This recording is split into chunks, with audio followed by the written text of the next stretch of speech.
The slower-paced days of summer will soon come to an end as children head back to school. Here with some tips for getting them into healthy routines for a successful start to the school year is nurse practitioner Kimberly Bertucci from Crescent City Physicians in Touro Infirmary. Thanks for joining us. Oh, I'm glad to be here. So before you start school, it's like a checklist of all these things you have to do, all these shots you have to get. What are the big ones? So we want to be sure our kids are getting vaccinated for the flu this year. That's usually coming out around October or September. And then for our teens and preteens, being sure that they're up to date on things like the HPV vaccine, meningococcal vaccine, and also any other tetanus boosters that they may need. So if you've already had the flu shot for the last season, you still need to get this next round. Absolutely, absolutely. It changes every year. All right. What about parents who, the kids may stay up all night during the summer and sleep all day? Right. You have to get that sleep routine back going, don't you? Right, and you should start early, not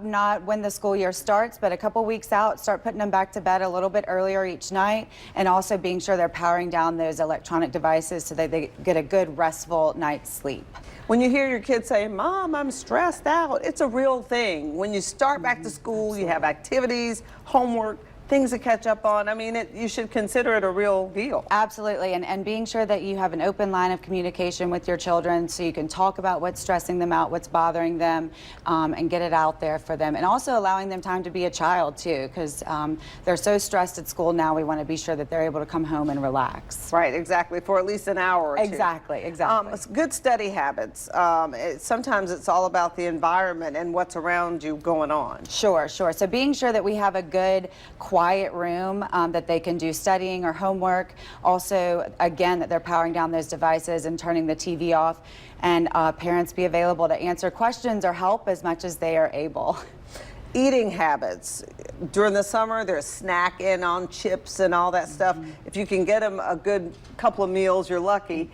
It's so important, isn't it, before they go to school to make sure they're powered up? It is, and studies have shown that kids that eat breakfast are more concentrated in school. They have better energy at school, so being sure that they're given time to eat a good breakfast every morning before school starts is very important.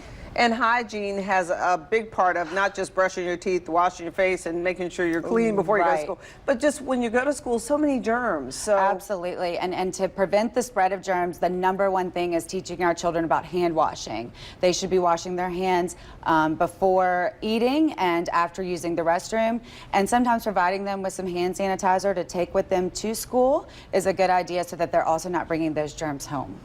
And the backpacks are so heavy, but that's a whole nother story. Oh, absolutely. Yes, it is. We want to be sure that the backpacks are not more than 15% of their body weight, and also that the straps are wide and they're supportive and they're being worn properly, teaching them that they should be wearing both straps. Yes. All right. Nurse practitioner Kimberly Bertucci, you've set us up for the school year. Thank you so much. Thank you.